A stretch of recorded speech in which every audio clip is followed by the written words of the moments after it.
performance. The dancers showed the love of Radha and Krishna very nicely.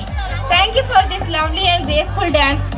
Now it's time to hear a little words from our sparkling child, Chaitra.